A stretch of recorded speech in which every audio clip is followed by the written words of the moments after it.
October 15th, 2019.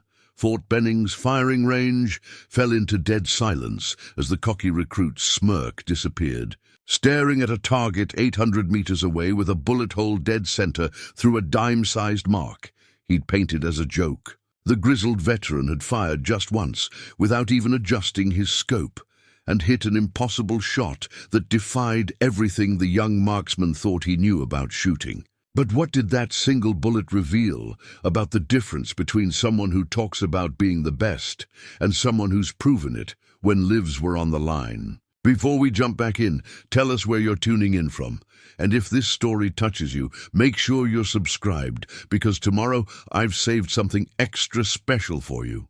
The Georgia sun beat down mercilessly on Fort Benning's Range 47, turning the red clay into something close to pottery. Staff Sergeant Marcus Holloway stood at the firing line, his weathered hands resting on the barrier as he watched the newest batch of recruits cycle through their qualifications. 23 years in the Army had taught him patience, but these kids tested even his considerable reserves. Private First Class Tyler Brennan was different from the others, though not in a good way. The 22-year-old from Phoenix had qualified as an expert on his first try, impressive for most, but it had gone straight to his head like cheap whiskey. He strutted around the barracks like he'd just won the Medal of Honor, talking about his high school shooting team, his competition trophies, how his grandfather had taught him to shoot before he could ride a bike. Holloway had seen 100 Tyler Brennans over the years. Talented, sure, but talent without humility was like a rifle without sights, dangerous and unreliable. "Hey, Sarge," Brennan's voice cut through the afternoon heat. He was walking toward Holloway with that same swagger, his M4 slung casually over his shoulder. "Just put up another perfect score." "That's 3 days straight." Holloway nodded once, his expression unchanged.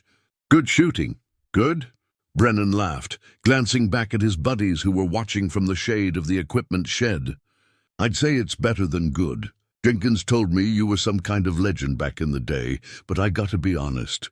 Times change, you know. Equipment gets better. Training evolves. I'm working with advantages you never had." The other recruits had gone quiet. Even the range safety officer, Sergeant First Class Diana Reeves, stopped what she was doing to watch. Everyone on Fort Benning knew Marcus Holloway's reputation. 3 tours in Afghanistan, 2 in Iraq. A Silver Star, 2 Bronze Stars with valor. He'd been a sniper instructor before rotating to basic training cadre, and the stories about his shooting weren't just stories, they were documented fact. Holloway studied Brennan for a long moment. The kid was grinning, completely oblivious to the tension he'd just created. Behind him, Private Lucas Morrison, Brennan's bunkmate, was shaking his head slowly, his eyes wide with second-hand embarrassment. "You think you're pretty good with that rifle?"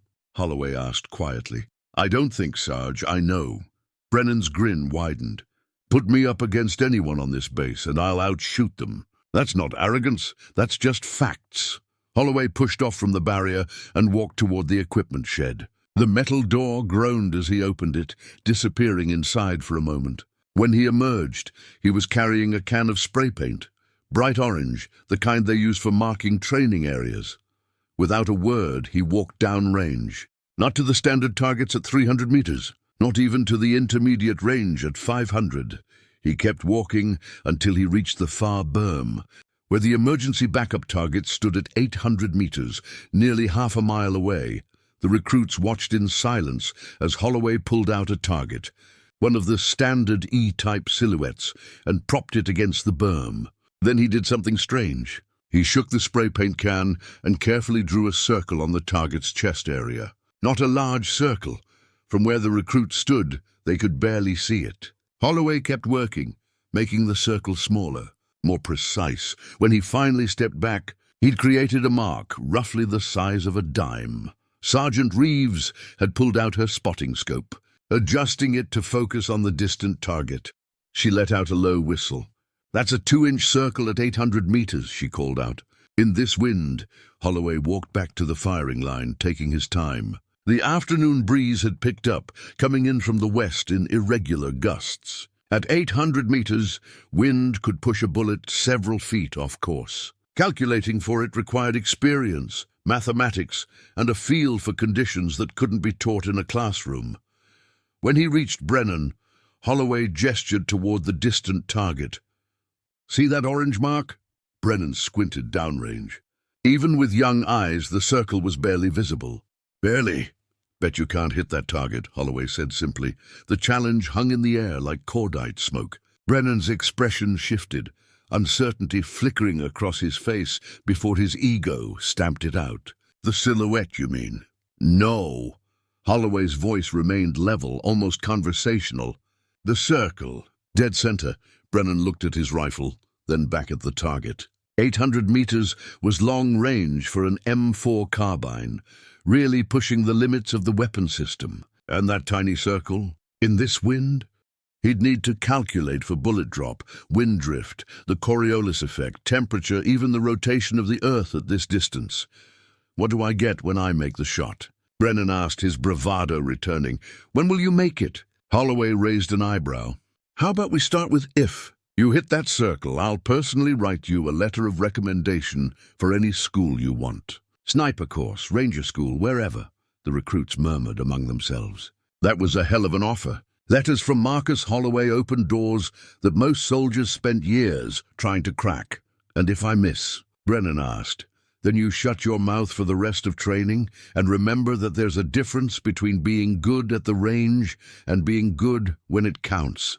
Brennan's jaw tightened. He'd painted himself into a corner, and everyone knew it. If he backed down now, he'd never live it down. But taking the shot meant risking public humiliation in front of everyone. "You're on, Sarge." Brennan moved to the firing line, taking a prone position. He adjusted his stance, checked his rifle, and peered through his optic at the distant target. The base had gone quiet. Word was already spreading. Recruits from other ranges were drifting over. And even some of the permanent party soldiers had emerged from the offices to watch. Brennan took his time, which Holloway had to respect. The kid was at least approaching this seriously. He adjusted his scope, calculated the distance, tried to read the wind from the movement of grass and dust between here and there. 5 minutes passed, then 10. Finally, Brennan settled in, his breathing controlled, his finger moving to the trigger. The shot cracked across the range, and all eyes turned to Sergeant Reeves and her spotting scope. She was quiet for a moment, scanning the target area. Impact. Left side of the silhouette. About 8 inches low, 14 inches left of the circle. A miss. Not terrible for the distance and conditions, but nowhere near the mark. Brennan's face flushed red. "The wind shifted right as I fired." "It did," Holloway agreed. "Wind does that. Want to try again?" Brennan fired twice more. The second shot was closer, only 6 inches from the circle. The third was farther out, caught by a gust he hadn't anticipated. "That's a hell of a shot you're asking for," Brennan said, frustration creeping into his voice. "With an M4 at 800 meters? That's sniper rifle territory." Holloway nodded slowly. Then he held out his hand. "Let me borrow your rifle." Brennan hesitated, then handed it over. Holloway checked the chamber, empty as it should be, then ejected the magazine. He pressed one round back into it, just one, and seated the magazine firmly. "One shot." Brennan's voice carried disbelief. "You're not even going to zero it to your hold, adjust the scope, nothing?" "Don't need to." Holloway moved to the line, dropped into position with the fluid economy of movement that came from doing something 10,000 times. He didn't spend 10 minutes reading the wind. He didn't make elaborate calculations. He simply looked downrange, made one tiny adjustment to the scope and fired. The shot echoed across Fort Benning, and then silence. Sergeant Reeves had the spotting scope up before the echo faded. For a long moment she didn't say anything. Then she lowered the scope slowly and looked at Holloway with something like awe. "Dead center," she said quietly. Right through the middle of the circle, the base erupted, not in cheers, but in stunned murmuring. Recruits crowded around Sergeant Reeves, asking to see through the spotting scope. Confirming what seemed impossible, Tyler Brennan stood frozen, staring downrange at a target he could barely see. Where a bullet had just done what he'd declared impossible, Holloway rose from the prone position, cleared the rifle and handed it back to Brennan. He didn't smile, didn't gloat. He simply looked at the young soldier with an expression that held more lessons than a semester of classes could teach. "Not bad for an old-timer with outdated training," Holloway said quietly. "Just loud enough for Brennan to hear. You've got talent, Private. Real talent. But talent is just the entry fee. What separates the good from the great isn't what you can do on a sunny afternoon at a training range." He started to walk away, then paused. "I've got about an hour before my next duty. Anybody wants to learn how that shot actually works, the math, the wind reading, the technique, I'll be in the classroom at Building 2. Attendance is optional." Preparing and narrating this story took us a lot of time, so if you are enjoying it, subscribe to our channel. It means a lot to us. Now back to the story. With that, Marcus Holloway walked off the range, leaving behind a group of recruits who'd just learned the difference between confidence and competence. Tyler Brennan stood holding his rifle, staring at that distant target, finally understanding that he'd just witnessed something he might spend the rest of his career trying to replicate. And for the first time since arriving at Fort Benning, his mouth stayed shut.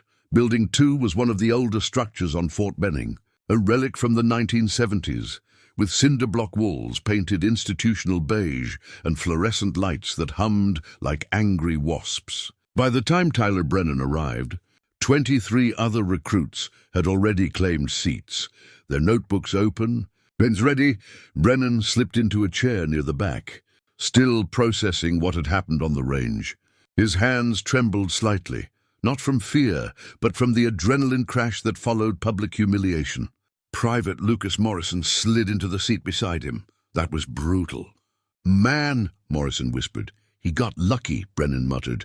But even he didn't believe it. Staff Sergeant Holloway entered, carrying a battered green notebook and a cup of coffee that had probably been sitting in the office pot since morning. He set both on the desk at the front and surveyed the room. No PowerPoint presentation, no fancy diagrams, just him, the whiteboard, and decades of experience. "Everybody here voluntarily?" Holloway asked. Heads nodded throughout the room. "Good. Because what I'm about to teach you isn't on any army manual. It's not something you'll be tested on for promotion. This is the stuff that kept me breathing when the manuals failed." He picked up a dry erase marker. "That shot I made wasn't luck, and it wasn't magic. It was pattern recognition built over thousands of repetitions in conditions most of you can't imagine." He drew a simple diagram on the board. A shooter, a bullet trajectory arc, and a target. "Everything you learned in basic marksmanship is true," Holloway continued. "Breath control, trigger squeeze, sight alignment. But those fundamentals only get you to competence. Excellence requires understanding what the bullet experiences from the moment it leaves your barrel until it reaches the target." Private Jennifer Caldwell, a slight woman from Vermont who'd qualified sharpshooter, raised her hand. "Staff Sergeant, how did you know where to aim without ranging the target or making calculations?" "Who says I didn't make calculations?" Holloway smiled slightly.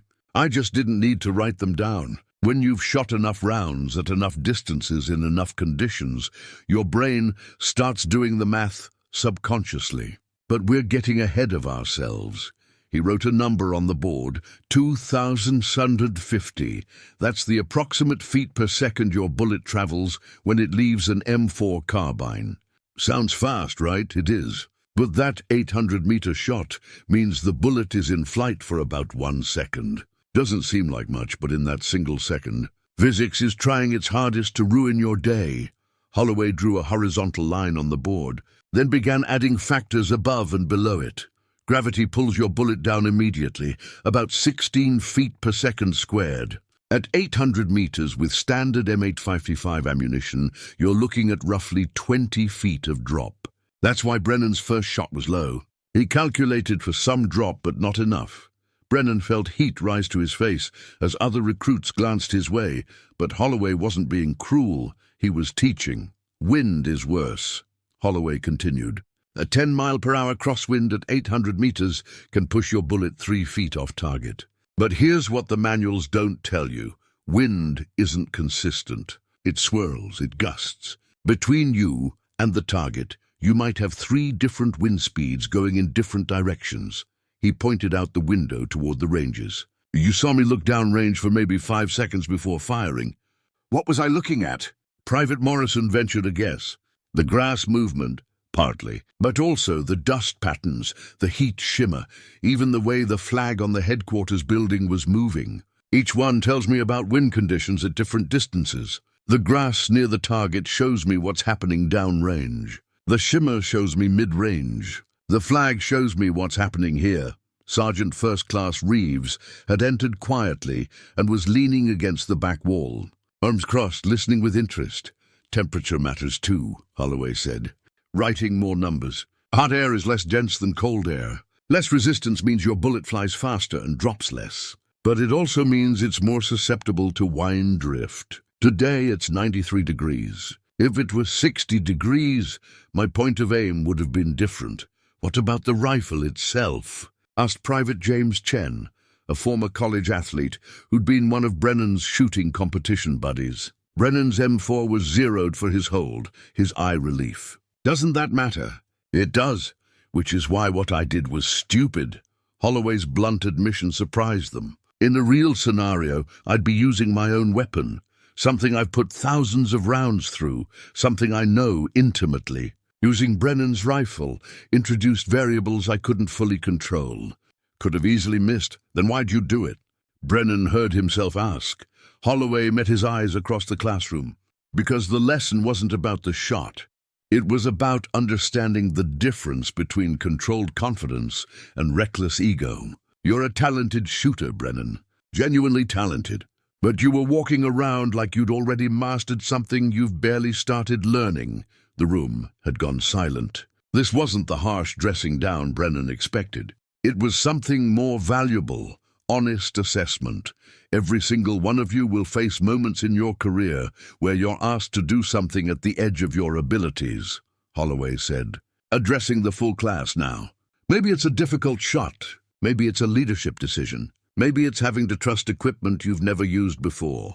The soldiers who survive those moments aren't always the most talented. They're the ones who know their limitations, who've trained past their comfort zone, and who understand that yesterday's perfect score doesn't guarantee tomorrow's success. He walked to the window, looking out toward the ranges where the afternoon sun was beginning its descent. I served with a specialist in Kandahar, kid named Danny Prescott from Louisiana. Not the best shot in the platoon, probably ranked 5th or 6th. But Prescott had something the hotshots didn't. He knew exactly what he could and couldn't do. Never took a shot unless he was certain. Never hesitated when he was. Holloway paused. And the recruits sensed they were hearing something real, something not in any training manual. We were providing an overwatch for a convoy when Taliban fighters set up an ambush. The geometry was bad. Our position was elevated, but the angle was steep, and there were civilians mixed in. The best shooter we had, a corporal who'd been talking all week about his competition scores, froze. Too many variables, too much pressure. But Prescott called it immediately. One shot neutralized the threat, saved the convoy. What happened to the corporal? Morrison asked quietly. Nothing dramatic. He finished his tour, went home, and is probably shoots competitively now. But he learned that day that range scores and real-world performance aren't always the same thing. Holloway turned back to face them. Some of you will be incredible soldiers. Some will wash out. Most will fall somewhere in between. But all of you need to understand this. The uniform doesn't care about your trophy case. Your buddies in a firefight don't care about your high school records. They care about whether you can perform when everything is going wrong. He picked up his coffee, realized it was cold and set it back down. Here's your homework. And yeah, I can assign homework even though this is voluntary. Tomorrow morning, 0600, back on range 47. We're going to shoot at a distance in pairs. You'll alternate between shooter and spotter. The spotter's job is to read conditions and make calculations. The shooter's job is to trust their spotter completely, even if the spotter is wrong, Chen asked. Especially if the spotter is wrong, because that's how you both learn. You'll fail together, adjust together, and eventually succeed together. That's how real teams function. Brennan found himself taking notes despite his earlier resistance. The mathematics Holloway was laying out made sense. Wind coefficients, barometric pressure effects, the Coriolis drift at extreme distances. But more than the numbers, the philosophy was sinking in. "One more thing," Holloway said as recruits began gathering their materials. "That shot I made today? I've missed that exact shot before. Multiple times. In training, in combat, in conditions just like today's. The difference is I learned from every miss. I adjusted. I adapted. I never assumed that yesterday's success guaranteed tomorrow's." He erased the whiteboard, clearing away the diagrams and calculations. "Brennan, hold back a minute." The other recruits filed out, Morrison giving Brennan a supportive pat on the shoulder as he passed. Soon it was just Brennan, Holloway, and Sergeant Reeves, who was still observing from the back. "You angry at me?" Holloway asked directly. Brennan considered lying, then decided against it. "Embarrassed, mostly. You made me look like an idiot in front of everyone." "No, you did that yourself when you started running your mouth." Holloway's tone wasn't harsh, just factual. "I just exposed what was already there. The question is, what are you going to do about it? Show up tomorrow at 600, I guess. That's a start. But I'm asking about the bigger picture. You've got genuine talent, Brennan. I wouldn't waste my time on you if you didn't, but talent without humility becomes a liability. I've seen guys like you go one of two ways. Either they hit a wall, get humbled, and become exceptional soldiers, or they stay arrogant, refuse to learn, and become mediocre at best, dangerous at worst. Brennan met his instructor's eyes. "Which way did you go?" Holloway laughed, a genuine sound that transformed his usually stern face. "I was worse than you. Way worse. Took an Army Ranger instructor literally throwing my target in my face and making me start over from day one before I got the message. So I'm not judging you, Private. I'm trying to save you some pain." He picked up his notebook and headed for the door, pausing in the frame. 600 tomorrow. Bring your notebook and leave your ego in the barracks. We've got work to do." After he left, Brennan sat alone in the empty classroom, staring at the erased whiteboard where complex calculations had been, thinking about the distance between who he thought he was and who he might actually become. Outside, the sun dipped below the Georgia horizon, and Fort Benning settled into the evening routine. Tomorrow would bring new lessons, new challenges, and for Tyler Brennan, the beginning of understanding what real mastery actually required. The Georgia morning arrived cold and grey, fog rolling across Fort Benning like something alive. Tyler Brennan's alarm screamed at 5:15, dragging him from a restless sleep filled with trajectories and wind calculations. He'd spent half the night reviewing his notes, the other half questioning every confident statement he'd made since arriving at basic training. Lucas Morrison was already dressed, lacing his boots in the dim light filtering through the barracks windows. "Didn't think you'd actually show," Morrison said quietly, mindful of the other recruits still sleeping. "Yeah, well," Brennan pulled on his uniform. "Figured I owe it to myself to at least see where this goes." They weren't the only ones headed to Range 47. As they stepped into the pre-dawn darkness, Brennan counted at least 15 other figures moving through the fog toward the ranges. Jennifer Caldwell was there, along with James Chen and a handful of others who'd sat through yesterday's classroom session. Staff Sergeant Holloway was already at the range when they arrived, standing beside a table loaded with equipment Brennan didn't recognize from standard qualifications. There were laser rangefinders, wind meters, ballistic calculators, and what looked like several different optics and rifles. "Glad you all came," Holloway said, his breath visible in the cold air. "What we're doing today isn't standard training. It's supplemental, stuff I wish someone had taught me before my first deployment. Sergeant Reeves has volunteered to help run the stations."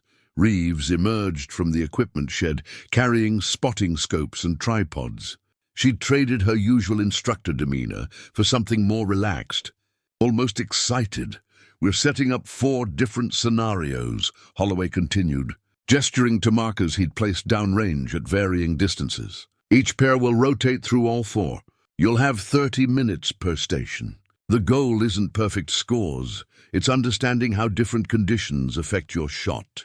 He paired them off, deliberately mixing skill levels. Brennan found himself partnered with Caldwell, who'd been quiet throughout basic but consistently performed well on every qualification. Station 1, Holloway announced, is straightforward distance shooting at known ranges, 400, 600 and 800 meters. But here's the twist. You're using rifles you've never fired before, with optics you've never zeroed. Figure it out. Station 2 involved moving targets at medium range. Station 3 was elevated shooting positions with steep angles. Station 4, and Holloway smiled slightly when describing this one, required shooting through narrow windows of opportunity as cardboard barriers simulated urban structures. Brennan, Caldwell, you're starting at Station 4. Chen, Morrison, Station 1. Let's move. The fog was beginning to lift as Brennan and Caldwell approached their station. The setup was more complex than he'd expected. Cardboard sheets on rollers created buildings that moved on a track, periodically exposing targets behind them. The windows of opportunity lasted maybe 2 seconds each. "This is insane," Brennan muttered. "Studying the mechanism." "It's supposed to be," Caldwell replied, already examining the angles with a critical eye. "In real situations, you don't get clean shots on static targets. You get glimpses and seconds to make decisions." She knelt beside the firing position, pulling out a small notebook. "I'll spot first. You shoot. Then we switch." Brennan wanted to argue, his ego still whispering that he should be the one calling shots, but he remembered Holloway's words about trust. "Okay, what have you got?" Caldwell spent 3 minutes just watching the barriers move, timing the cycles, identifying the patterns. She used the rangefinder to clock the distance, 347 meters to the target zone, then checked the wind meter. Winds light, maybe 3 miles per hour from the east. Temperatures 48 degrees rising. The target appears in the left window first, stays visible for approximately 2.3 seconds, then disappears for 8 seconds before showing in the right window. Her precision surprised him. This wasn't casual observation. This was systematic analysis. "When the target shows left, you've got a cleaner shot," she continued. "Less barrier edge to worry about. But the right window gives you an extra half second. Your call on which one to take." Brennan loaded a 5-round magazine, chambered a round, and settled into position. The first cycle, he wasn't ready. The target appeared and vanished before he could even acquire it through his scope. The second cycle, he rushed the shot, jerking the trigger and missing wide. "Breathe," Caldwell said calmly. "You're anticipating the window closing. Trust your sight picture and squeeze smoothly." Third cycle. Brennan saw the target appear, found his sight picture, controlled his breathing, and squeezed. The shot cracked out, and through his scope he saw the cardboard target punch, low and right, but a hit. "Better," Caldwell noted. "But you're still rushing. The window is longer than you think. Next cycle, count to 1001 after you acquire the target, then fire."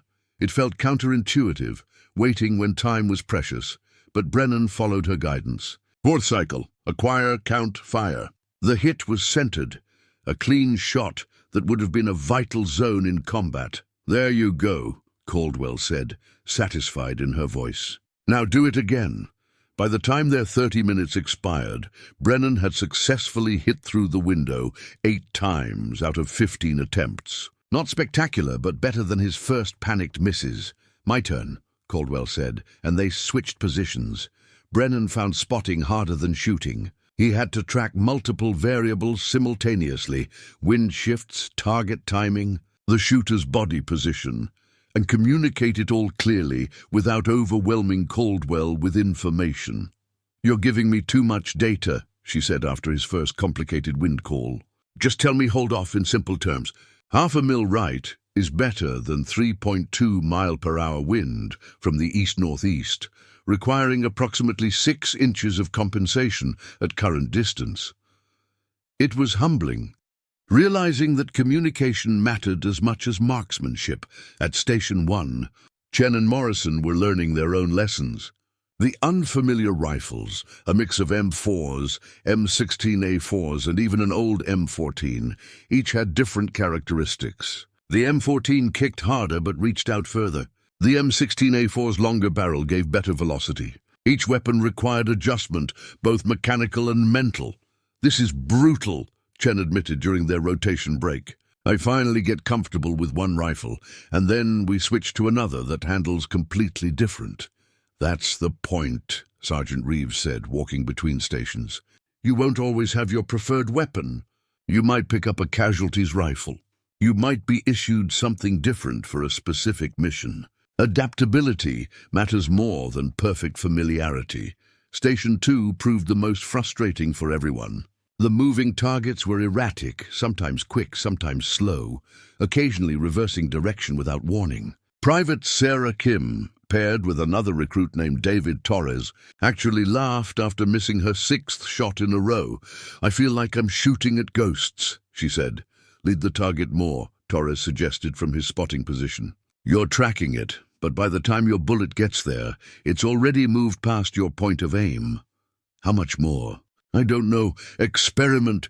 Try doubling your lead." It was messy learning, full of failures and adjustments. But that was exactly what Holloway wanted. When he rotated through, checking on each pair, he didn't criticize the misses. He asked questions. "Why did that shot miss? What changed between that attempt and the previous one? If you had to take that shot again right now, what would you do differently?" By the time Brennan and Caldwell reached Station 3, the elevated position, the sun had fully risen and the temperature was climbing toward the 60s. The elevated platform sat 12 feet off the ground, simulating a second-story window or guard tower position. "Angles mess with everything," Holloway explained when he stopped by their station.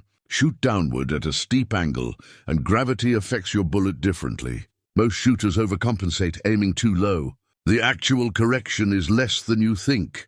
Brennan took the first shot from elevation at a target 250 meters out and 40 feet below the platform. His bullet impacted 2 feet low. "See?" Holloway said. "Your brain said shooting downward means bullet drops less, so you aimed lower. But the actual angle here only requires about a half-inch correction compared to level shooting. Your mind exaggerated the problem." Caldwell approached it differently. Before shooting, she did the math, calculating the true horizontal distance versus the actual line-of-sight distance. Her first shot hit high, but only by inches.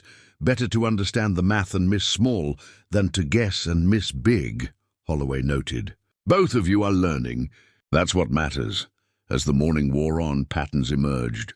Some pairs communicated effortlessly, finishing each other's sentences, reading conditions in sync. Others struggled with coordination, the spotter and shooter working at cross purposes.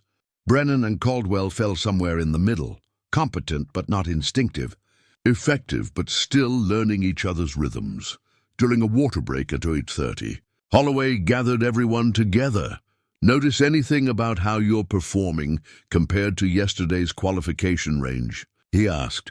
"Way worse," Chen admitted, and several others laughed in agreement. "Exactly. Yesterday, you shot at known distances in perfect conditions, at static targets, with rifles you'd been training on for weeks. Today, everything is different and your scores reflect that. But which scenario is closer to reality?"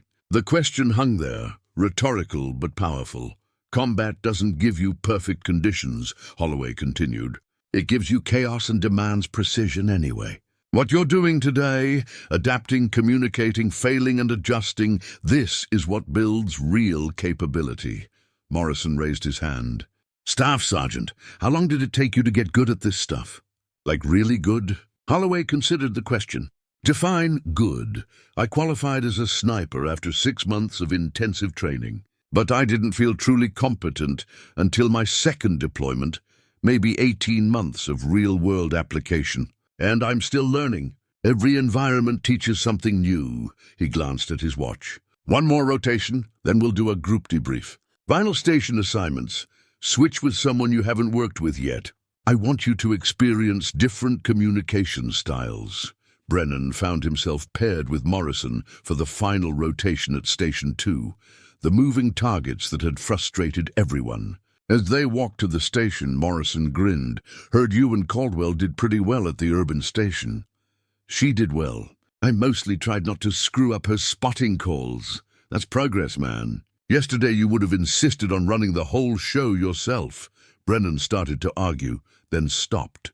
Morrison was right. 24 hours ago, he would have dismissed Caldwell's input, certain his competition experience made him the superior shooter. Now he recognized that shooting was only part of the equation. The moving targets mocked them at first, their bullets consistently trailing behind the erratic movements. But gradually, through trial and error and Morrison's patient spotting, Brennan began to feel the rhythm. Not every shot connected, but the hit ratio improved from 10% to nearly 40% by the end of their session. When Holloway called time, the recruits gathered their gear and assembled near the equipment table. They looked different than they had at 0600. Tired, yes, but also energized by the challenge. Before you head to breakfast, Holloway said, I want each pair to share one thing they learned that surprised them. The answers varied. Chen talked about how different rifles completely changed his shooting approach. Kim mentioned discovering she was a better spotter than shooter. Torres admitted he'd been calculating wind wrong for his entire time in basic training. When Brennan's turn came, he hesitated, then spoke honestly. I learned I've been thinking about marksmanship wrong. I thought it was about individual skill, how good I personally was at shooting. But it's really about the whole system, the weapon, the conditions, the communication with your partner. I can be the best shot in the world, but if I'm not working effectively with my team, I'm just one guy with a rifle. Holloway nodded slowly. That's a hard lesson for a lot of soldiers. Some never learn it. The fact that you're figuring it out now in training means you might actually survive when it counts. He dismissed them for breakfast, but as Brennan turned to leave, Holloway called him back one more time. You did good work today, Brennan. Keep that attitude. Keep learning from everyone around you, and you'll be fine. He paused. That letter of recommendation I mentioned. For the right school at the right time. Keep this up and it's yours. Not because of that shot yesterday, but because you're showing me you can grow. Walking back to the barracks with Morrison, Brennan felt something he hadn't experienced since arriving at Fort Benning. Genuine respect for how much he didn't know, and excitement about learning it.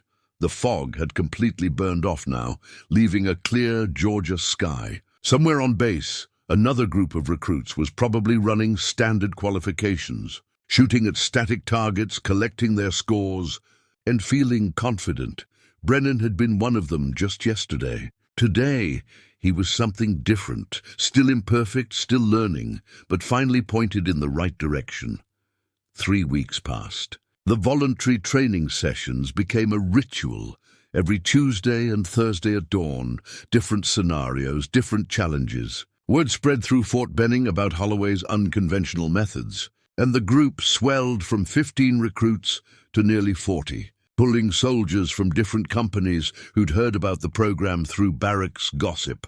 Tyler Brennan had stopped tracking his ranking among the shooters. The leaderboard mentality that had defined his first weeks at basic training felt juvenile now, like measuring success with a ruler designed for a different task entirely. Instead, he focused on the variables he could control: his breathing, his communication with spotters, his ability to read conditions.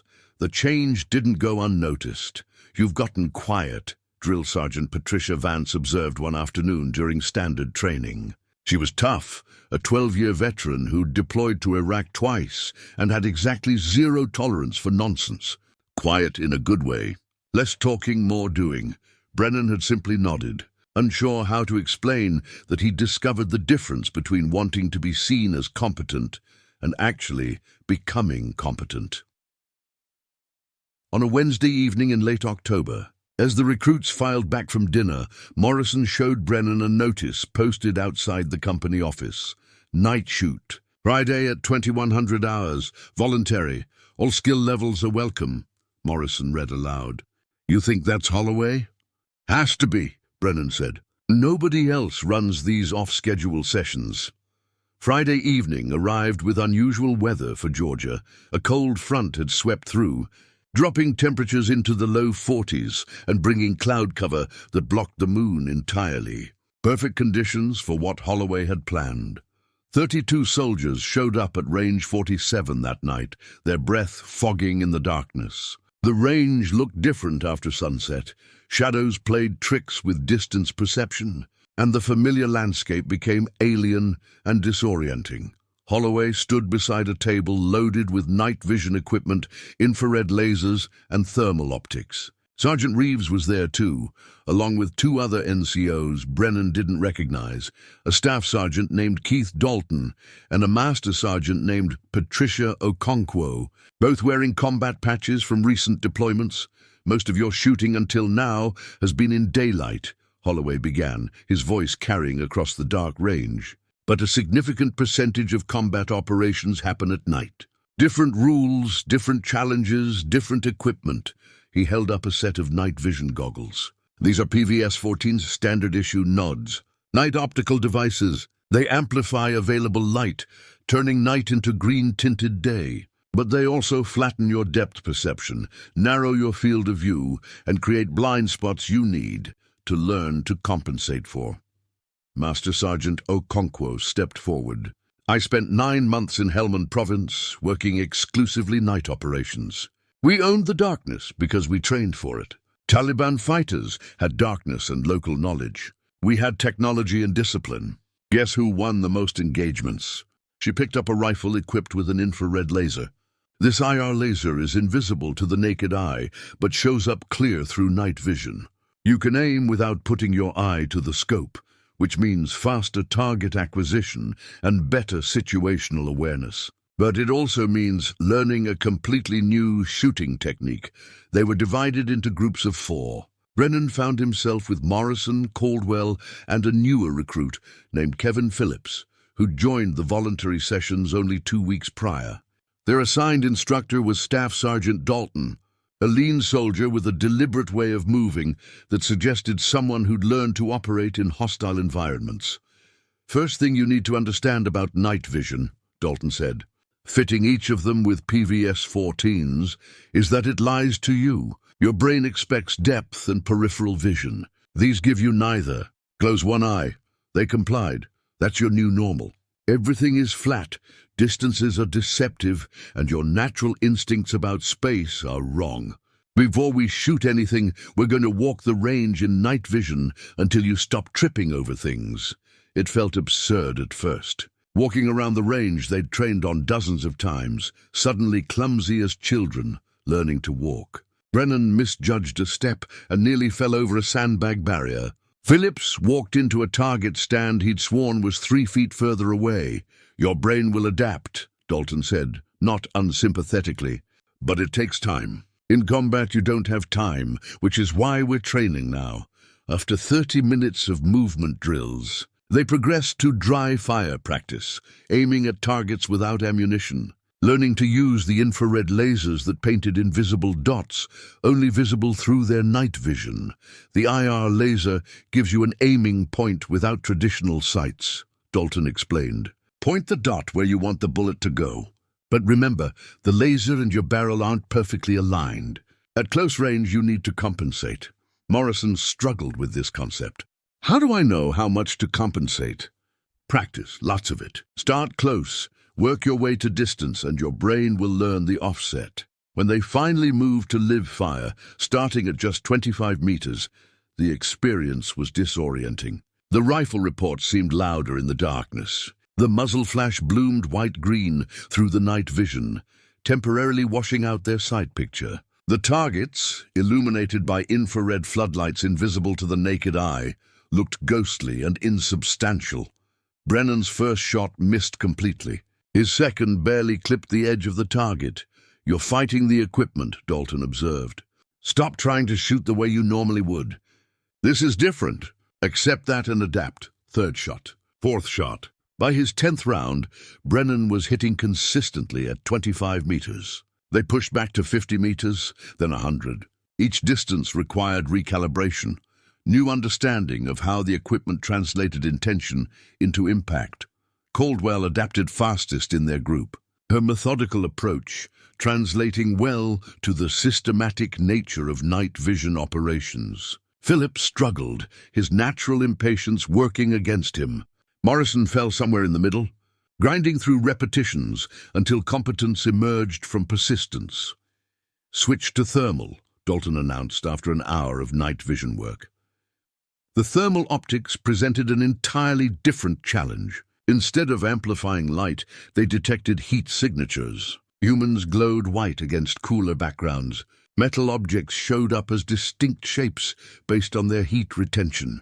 The world became a landscape of temperature differentials. Thermal sees through light fog and thin vegetation, Dalton explained. It picks up targets that night vision would miss. But it's also dependent on temperature contrast. Hot day with hot targets? Thermal struggles. Cold night like tonight? Everything stands out. They practiced identifying targets at distance, cardboard silhouettes rigged with heat packs to simulate body warmth. At 200 meters, the thermal signatures were obvious. At 400 meters, they became subtle. At 600 meters, they required careful observation to distinguish from background noise. Halfway through the session, Holloway rotated through their station. He watched Brennan take 3 shots with the thermal optic, hitting twice at 300 meters. "How's it feel compared to daylight shooting?" Holloway asked. "Like learning a different language," Brennan admitted. "Same concepts, completely different execution. Good analogy." "You're thinking about it right." Holloway adjusted the thermal optics slightly. "In Fallujah, we did a 72-hour operation that was 90% night work. The guys who adapted fastest weren't always the best daylight shooters. They were the ones who could let go of their assumptions and embrace new methods." He moved on to observe Morrison, leaving Brennan with that thought. The final phase of training involved movement under night vision. They had to navigate an obstacle course while carrying weapons, communicating through hand signals barely visible in infrared, and engaging pop-up targets that appeared at random intervals. Brennan's team moved through the course like a drunk octopus, stumbling, over-communicating, second-guessing every decision. Phillips nearly shot at a no-shoot target. Morrison tripped over a low barrier and fell hard enough to knock his night vision askew, but they completed it. Messy, slow, and imperfect, but they made it through.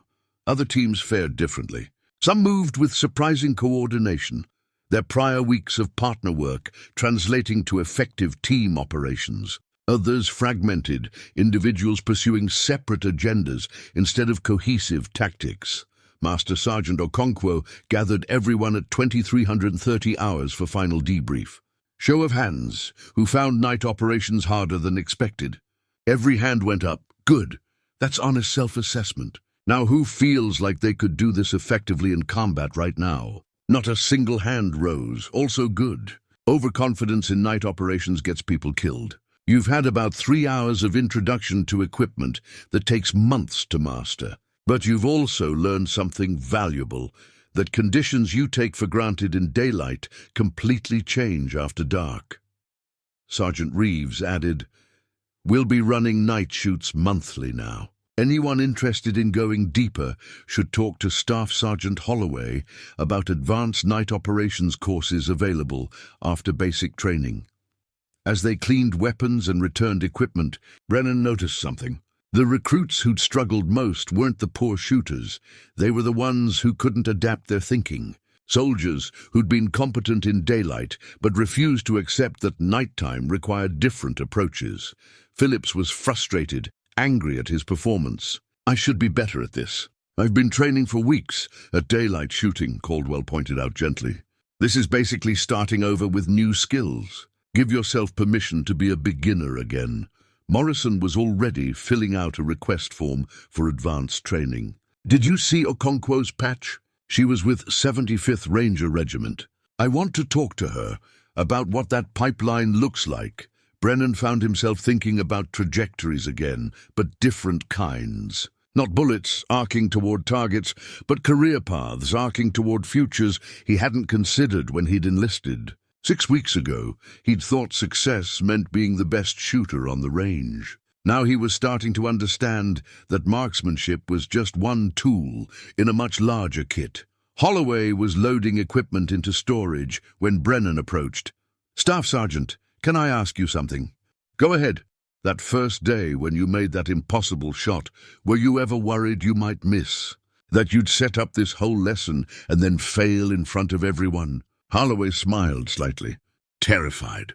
I'd made that shot before, but conditions are never identical. I knew there was maybe a 30% chance I'd miss, so why take the risk? Because the lesson worked either way. If I hit, you learned about humility and capability. If I missed, you learned that even experienced shooters fail, which is equally valuable." He locked the equipment case. "Leadership isn't about being perfect. It's about being willing to risk failure in pursuit of something important." Walking back to the barracks at midnight, Brennan's night vision-adapted eyes gradually readjusted to normal darkness. The base was quiet, most soldiers already asleep, preparing for Saturday morning duties. Morrison walked beside him, also quiet, both of them processing the evening's lessons. "You know what's weird?" Morrison finally said. 3 weeks ago, I would have been jealous watching you get extra attention from Holloway. Now I'm just glad we're both learning this stuff." Brennan understood exactly what he meant. Competition had given way to something more sustainable.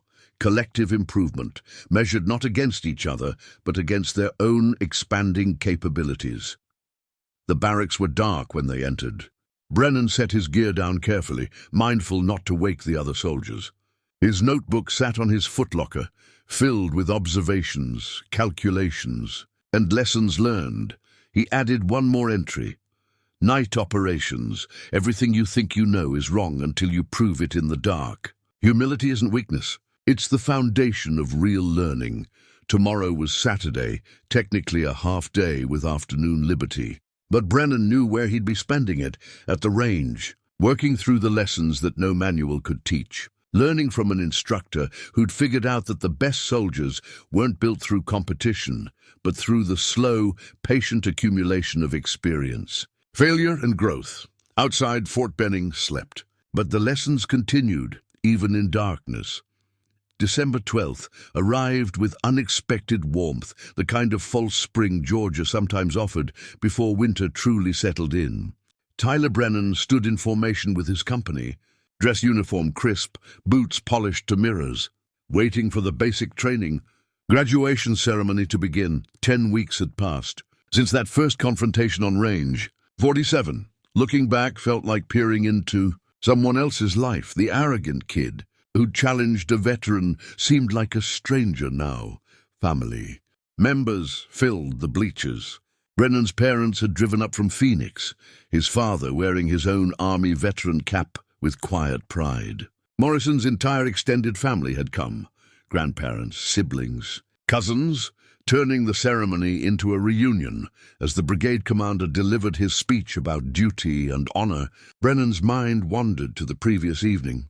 Holloway had gathered his voluntary training group one final time, not on the range, but in a classroom, for what he called final thoughts before you scatter to the winds. "Some of you are headed to infantry," Holloway had said. "Others to armor, artillery, intelligence. Different paths, but the lessons stay the same. Stay humble. Stay curious. Never stop learning from people around you, regardless of rank or experience." He'd handed out certificates, unofficial, printed on standard office paper, but signed by him, Sergeant Reeves, and the other instructors who'd volunteered their time. Brennan's read, "For demonstrating exceptional growth, adaptability, and commitment to mastery beyond basic requirements." It meant more than any trophy he'd won in competition. Now, standing at attention while names were called and soldiers marched forward to receive their graduation certificates, Brennan felt something unexpected, readiness mixed with awareness of how much he still didn't know. The contradiction would have bothered him 10 weeks ago.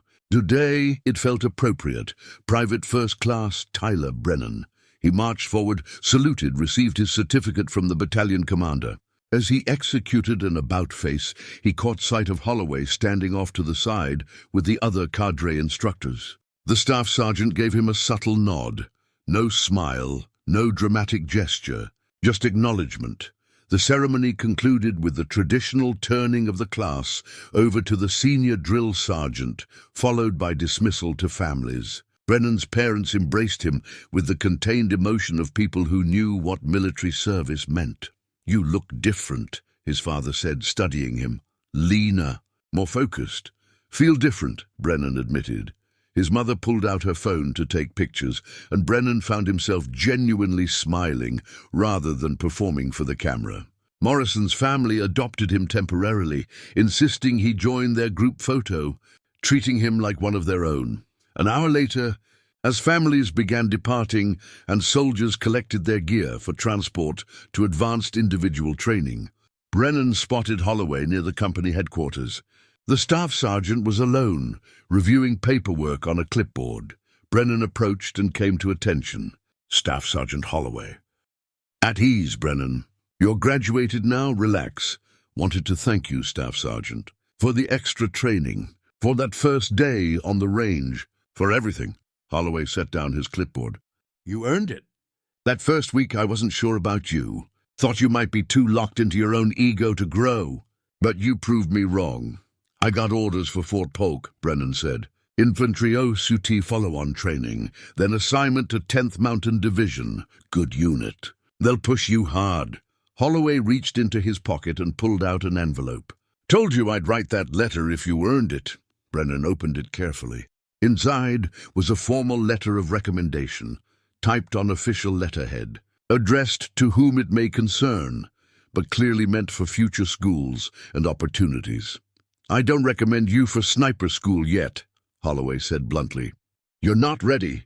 But I do recommend you for leadership positions, advanced marksmanship training, and consideration for future specialized courses. Get a deployment under your belt, prove yourself in a line unit, then revisit the sniper pipeline." It was honest assessment without flattery, which made it more valuable than empty praise. "I won't let you down, Staff Sergeant. Don't worry about letting me down. Worry about being the kind of NCO your future soldiers deserve." Holloway picked up his clipboard again. "You've got my email if you need advice or just want to check in. Use it." They shook hands, and Brennan walked back toward the barracks for the last time as a basic trainee. Morrison was packing his duffel bag, heading to Fort Leonard Wood for engineer training. Caldwell had orders for military intelligence school. Chen was going airborne. Phillips had surprisingly received orders for ranger training. His struggles during night operations had motivated him to push harder than anyone expected.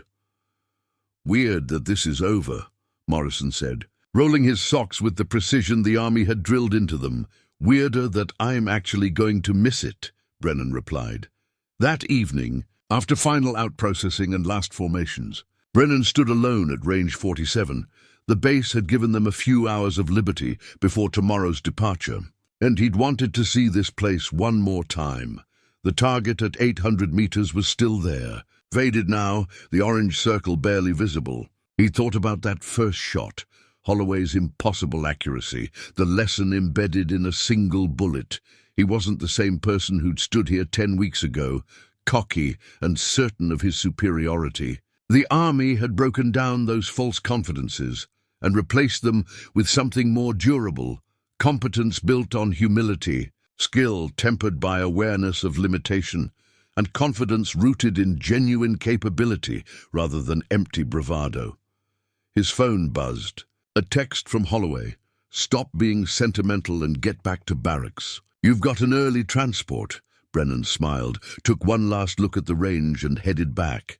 Tomorrow would bring new challenges, new instructors, new lessons. But Fort Benning had given him the foundation, not just marksmanship skills, but the mindset required to keep growing long after the formal training ended. As he walked through the Georgia evening, Tyler Brennan understood what that impossible shot had really been about. It wasn't about hitting a tiny target at extreme range. It was about proving that mastery came from dedication, that talent was just the starting point, and that the difference between good and great was measured not in trophies, but in the quiet accumulation of hard-won wisdom. The range fell silent behind him, waiting for the next group of recruits, the next lessons. The next transformation some would learn, some wouldn't. But for those who did, that journey from arrogance to competence would define everything that followed. Up next, you've got two more standout stories right on your screen. If this one hits the mark, you won't want to pass these up. Just click and check them out. And don't forget to subscribe and turn on the notification bell so you don't miss any upload from us.